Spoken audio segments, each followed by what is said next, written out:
Une des carences de la communauté musulmane à l'heure actuelle réside dans l'ignorance, et pour cause, un bilan qui a été dressé par l'UNESCO il n'y a pas très longtemps de cela montre à quel point les productions scientifiques dans le monde musulman sont très minoritaires par rapport au monde notamment occidental, où la production atteint des niveaux assez élevés.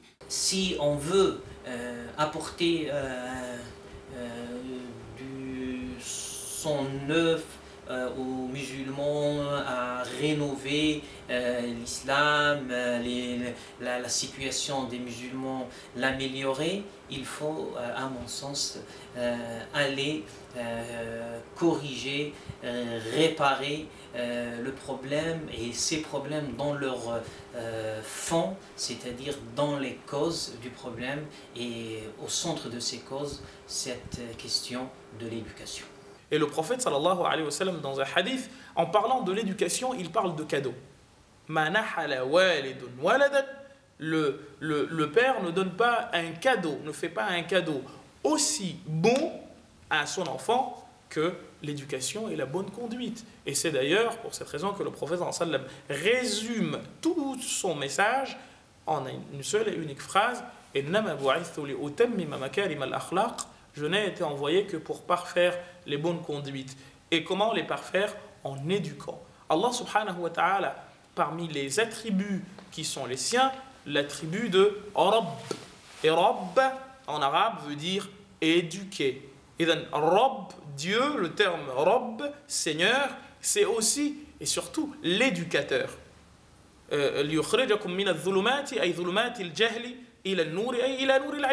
Il vous sort des ténèbres de l'ignorance pour vous amener aux lumières de la science. À travers quoi? À travers l'éducation. Notre jeunesse a un problème d'éducation, éducation religieuse, problème de sens, problème de compréhension parfois, même de la religion pour ceux qui en sont imprégnés, problème de pratique modérée du juste milieu de la religion, problème d'éducation intellectuelle. La sécheresse et la pauvreté intellectuelle, malheureusement, sont très présentes. C'est notre jeunesse. Les jeunes ont délaissé la lecture, ont délaissé la recherche, ne sont plus motivés pour apprendre, n'ont plus d'ambition dans le domaine de l'acquisition du savoir.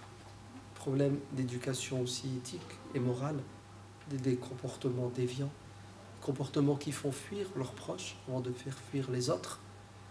Problème d'éducation politique, nos jeunes malheureusement ne sont pas engagés, leur citoyenneté très superficielle, ils oublient ou ils ne sont pas encore conscients qu'ils sont des citoyens français et qu'ils doivent apporter de l'eau au moulin de la France pour l'améliorer. Ils doivent être des éléments moteurs, des éléments producteurs d'idées nouvelles, mais aussi de projets qui vont enrichir notre pays. Et justement, pour pallier à ce genre de fléau qui traverse la communauté musulmane, il serait intéressant de participer à un très grand gala organisé justement par Renovo, auquel j'adhère complètement, et j'encourage vivement la communauté musulmane à se rendre à ce gala et à encourager les responsables de cette association pour que leur projet, qui est très ambitieux, puisse voir le jour et puisse aboutir, puisqu'il est enclenché maintenant depuis un certain moment, et on les encourage et on encourage tout le monde à y participer.